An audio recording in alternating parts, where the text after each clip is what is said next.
شروع اللہ کا نام لے کر جو بڑا مہربان نہایت رحم والا ہے۔ الف لام را، یہ ایک پر نور کتاب ہے، اس کو ہم نے تم پر اس لیے نازل کیا ہے کہ تم لوگوں کو اندھیروں سے نکال کر روشنی کی طرف لے جاؤ، یعنی ان کے پروردگار کے حکم سے عزت والے خوبیوں والے مالک کے راستے کی طرف، یعنی اس اللہ کے راستے کی طرف کہ جو کچھ آسمانوں اور زمین میں ہے سب اسی کا ہے۔ اور ان کافروں کے لیے عذاب شدید کی وجہ سے تباہی اور بربادی مقدر ہے، جو آخرت کے مقابلے میں دنیاوی زندگی کو پسند کرتے اور لوگوں کو اللہ کے راستے سے روکتے اور اس میں کجی چاہتے ہیں۔ یہ لوگ بڑے دور کی گمراہی میں ہیں، اور ہم نے کوئی پیغمبر نہیں بھیجا مگر وہ اپنی قوم کی زبان بولتا تھا تاکہ انہیں احکام الہی کھول کھول کر بتا دے۔ پھر اللہ جسے چاہتا ہے گمراہ رہنے دیتا ہے اور جسے چاہتا ہے ہدایت دیتا ہے، اور وہ غالب ہے، حکمت والا ہے۔ اور ہم نے موسیٰ کو اپنی نشانیاں دے کر بھیجا کہ اپنی قوم کو تاریکیوں سے نکال کر روشنی میں لے جاؤ اور ان کو اللہ کے دن یاد دلاؤ، اور اس میں ان لوگوں کے لیے جو صابر و شاکر ہیں نشانیاں ہیں۔ اور جب موسیٰ نے اپنی قوم سے کہا کہ اللہ نے جو تم پر مہربانیاں کی ہیں ان کو یاد کرو، جبکہ اس نے تم کو فرعون کی قوم سے رہائی بخشی، وہ لوگ تمہیں برے برے عذاب دیتے تھے اور تمہارے بیٹوں کو مار ڈالتے تھے اور تمہاری لڑکیوں کو زندہ رہنے دیتے تھے، اور اس میں تمہارے پروردگار کی طرف سے بڑی آزمائش تھی۔ اور جب تمہارے پروردگار نے تم کو آگاہ کیا کہ اگر شکر کرو گے تو میں تمہیں زیادہ دوں گا، اور اگر ناشکری کرو گے تو یاد رکھو کہ میرا عذاب بھی سخت ہے۔ اور موسیٰ نے صاف صاف کہہ دیا کہ اگر تم اور جتنے اور لوگ زمین میں ہیں سب کے سب ناشکری کرو تو بھی اللہ بے نیاز ہے، قابل تعریف ہے۔ بھلا تم کو ان لوگوں کے حالات کی خبر نہیں پہنچی جو تم سے پہلے تھے، یعنی نوح اور عاد اور سمود کی قوم اور جو ان کے بعد تھے، جن کا علم اللہ کے سوا کسی کو نہیں۔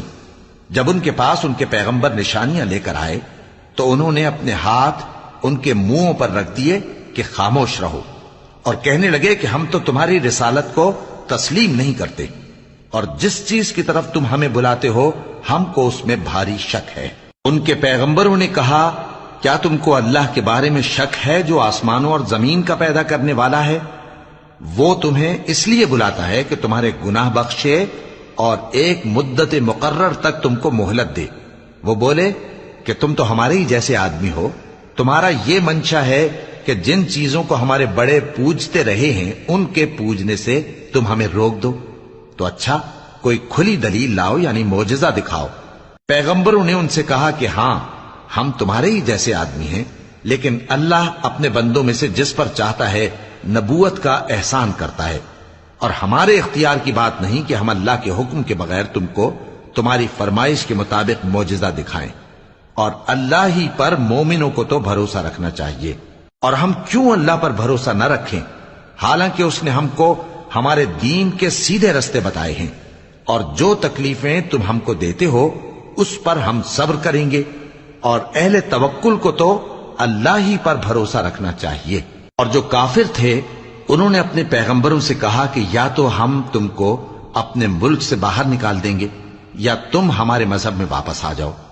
بس ان کے پروردگار نے ان کی طرف وحی بھیجی کہ ہم ظالموں کو ہلاک کر دیں گے اور ان کے بعد تم کو اس زمین میں آباد کر دیں گے۔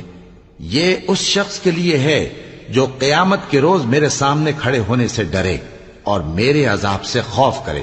اور پیغمبروں نے اللہ سے فتح چاہی اور ہر سرکش ضدی نامراد رہ گیا۔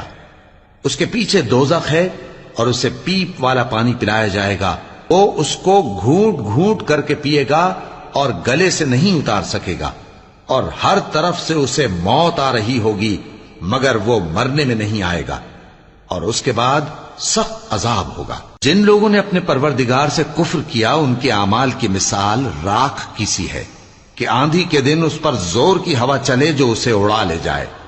اسی طرح جو کام وہ کرتے رہے ان پر ان کو کچھ قابو نہ ہوگا۔ یہی تو پرلے سرے کی گمراہی ہے۔ کیا تم نے نہیں دیکھا کہ اللہ نے آسمانوں اور زمین کو تدبیر سے پیدا کیا ہے؟ اگر وہ چاہے تو تم کو نابود کر دے اور تمہاری جگہ نئی مخلوق پیدا کر دے۔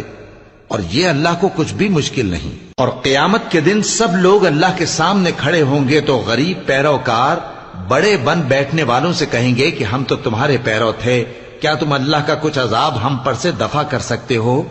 وہ کہیں گے کہ اگر اللہ ہم کو ہدایت کرتا تو ہم تم کو ہدایت کرتے۔ اب ہم گھبراہٹ ظاہر کریں یا صبر کریں ہمارے حق میں برابر ہے، کوئی جگہ رہائی کی ہمارے لیے نہیں ہے۔ اور جب حساب کتاب کا کام فیصل ہو چکے گا تو شیطان کہے گا جو وعدہ اللہ نے تم سے کیا تھا وہ تو سچا تھا، اور جو وعدہ میں نے تم سے کیا تھا وہ جھوٹا تھا، اور میرا تم پر کسی طرح کا زور نہیں تھا۔ ہاں، میں نے تم کو گمراہی اور باطل کی طرف بلایا تو تم نے جلدی سے اور بے دلیل میرا کہنا مان لیا۔ تو آج مجھے ملامت نہ کرو، اپنے آپ ہی کو ملامت کرو۔ نہ میں تمہاری فریاد رسی کر سکتا ہوں اور نہ تم میری فریاد رسی کر سکتے ہو۔ میں اس بات سے انکار کرتا ہوں کہ تم پہلے مجھے شریک بناتے تھے۔ بے شک جو ظالم ہیں ان کے لیے درد دینے والا عذاب ہے۔ اور جو ایمان لائے اور عمل نیک کرتے رہے وہ بہشتوں میں داخل کیے جائیں گے جن کے نیچے نہریں بہ رہی ہیں۔ اپنے پروردگار کے حکم سے وہ ہمیشہ ان میں رہیں گے، وہاں وہ ہر ملاقات پر ایک دوسرے کو سلام کہیں گے۔ کیا تم نے نہیں دیکھا کہ اللہ نے کلمہ طیبہ کی کیسی مثال بیان فرمائی ہے؟ وہ ایسی ہے جیسے پاکیزہ درخت جس کی جڑ مضبوط ہو اور شاخیں آسمان میں پھیلی ہوں۔ وہ اپنے پروردگار کے حکم سے ہر موقع پر پھل لاتا ہو، اور اللہ لوگوں کے لیے مثالیں بیان فرماتا ہے تاکہ وہ نصیحت حاصل کریں۔ اور ناپاک بات یعنی غلط عقیدے کی مثال ناپاک درخت کی سی ہے کہ وہ زمین کے اوپر ہی سے اکھیڑ کر پھینک دیا جائے، اس کو ذرا بھی قرار و ثبات نہیں۔ اللہ مومنوں کے دلوں کو صحیح اور پکی بات سے دنیا کی زندگی میں بھی مضبوط رکھتا ہے اور آخرت میں بھی رکھے گا، اور اللہ بے انصافوں کو گمراہ کر دیتا ہے، اور اللہ جو چاہتا ہے کرتا ہے۔ کیا تم نے ان لوگوں کو نہیں دیکھا جنہوں نے اللہ کے احسان کو ناشکری سے بدل دیا اور اپنی قوم کو تباہی کے گھر میں لا اتارا، یعنی دوزخ میں، کہ سب ناشکرے اس میں داخل ہوں گے اور وہ برا ٹھکانہ ہے۔ اور ان لوگوں نے اللہ کے شریک مقرر کیے کہ لوگوں کو اس کے رستے سے گمراہ کریں۔ کہہ دو کہ چند روز فائدے اٹھا لو، آخر کار تم کو دوزخ کی طرف لوٹ کر جانا ہے۔ اے پیغمبر، میرے مومن بندوں سے کہہ دو کہ نماز پڑھا کریں، اور اس دن کے آنے سے پیشتر جس میں نہ اعمال کا سودا ہوگا اور نہ دوستی کام آئے گی، ہمارے دیے ہوئے مال میں سے پوشیدہ اور علانیہ خرچ کرتے رہیں۔ اللہ ہی تو ہے جس نے آسمانوں اور زمین کو پیدا کیا اور آسمان سے مے برسایا، پھر اس سے تمہارے کھانے کے لیے پھل پیدا کیے اور کشتیوں اور جہازوں کو تمہارے زیر فرمان کیا تاکہ وہ سمندر میں اس کے حکم سے چلیں، اور نہروں کو بھی تمہارے زیر فرمان کیا، اور سورج اور چاند کو تمہارے لیے کام میں لگا دیا کہ دونوں دن رات ایک ڈگر پر چل رہے ہیں، اور رات اور دن کو بھی تمہاری خاطر کام میں لگا دیا، اور جو کچھ تم نے مانگا سب میں سے تم کو عنایت کیا۔ اور اگر اللہ کے احسان گننے لگو تو شمار نہ کر سکو، مگر لوگ نعمتوں کا شکر نہیں کرتے۔ کچھ شک نہیں کہ انسان بڑا بے انصاف ہے، ناشکرا ہے۔ اور جب ابراہیم نے دعا کی کہ اے میرے پروردگار، اس شہر کو لوگوں کے لیے امن کی جگہ بنا دے، اور مجھے اور میری اولاد کو اس بات سے کہ بتوں کی پرستش کرنے لگیں بچائے رکھیو۔ اے پروردگار، انہوں نے بہت سے لوگوں کو گمراہ کیا ہے، سو جس شخص نے میرا کہا مانا وہ میرا ہے، اور جس نے میری نافرمانی کی تو بخشنے والا ہے، مہربان ہے۔ اے پروردگار، میں نے اپنی اولاد ایک وادی میں جہاں کھیتی نہیں، تیرے عزت و ادب والے گھر کے پاس لا بسائی ہے۔ اے پروردگار، تاکہ یہ نماز پڑھیں، سو تو لوگوں کے دلوں کو ایسا کر دے کہ ان کی طرف جھکے رہیں، اور ان کو میووں سے روزی دیتے رہنا تاکہ تیرا شکر کریں۔ اے پروردگار، جو بات ہم چھپاتے اور جو ظاہر کرتے ہیں تو سب جانتا ہے، اور اللہ سے کوئی چیز مخفی نہیں، نہ زمین میں نہ آسمان میں۔ اللہ کا شکر ہے جس نے مجھ کو بڑی عمر میں اسماعیل اور اسحاق بخشے، بے شک میرا پروردگار دعا سننے والا ہے۔ اے پروردگار، مجھ کو ایسی توفیق عنایت کر کہ نماز پڑھتا رہوں، اور میری اولاد کو بھی یہ توفیق بخش۔ اے پروردگار، میری دعا قبول فرما۔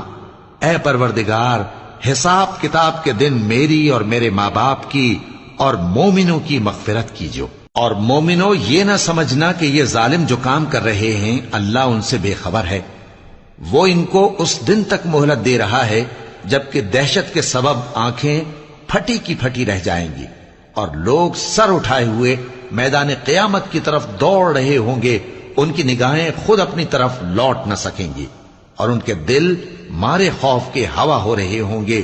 اور لوگوں کو اس دن سے آگاہ کر دو جب ان پر عذاب آ جائے گا، تب ظالم لوگ کہیں گے کہ اے ہمارے پروردگار، ہمیں تھوڑی سی مہلت عطا کر تاکہ ہم تیری دعوت توحید قبول کریں اور تیرے پیغمبروں کے پیچھے چلیں۔ تو جواب ملے گا، کیا تم پہلے قسمیں نہیں کھایا کرتے تھے کہ تم کو اس حال سے جس میں تم ہو زوال نہیں ہوگا؟ اور جو لوگ اپنے آپ پر ظلم کرتے تھے تم ان کے مکانوں میں رہتے تھے، اور تم پر ظاہر ہو چکا تھا کہ ہم نے ان لوگوں کے ساتھ کس طرح کا معاملہ کیا تھا، اور تمہارے سمجھانے کے لیے مثالیں بیان کر دی تھیں۔ اور انہوں نے بڑی بڑی تدبیریں کی اور ان کی سب تدبیریں اللہ کے ہاں لکھی ہوئی ہیں۔ گو وہ تدبیریں ایسی غضب کی تھیں کہ ان سے پہاڑ بھی ٹل جائیں۔ تو ایسا خیال نہ کرنا کہ اللہ نے جو اپنے پیغمبروں سے وعدہ کیا ہے وہ اس کے خلاف کرے گا۔ بے شک اللہ زبردست ہے، بدلہ لینے والا ہے۔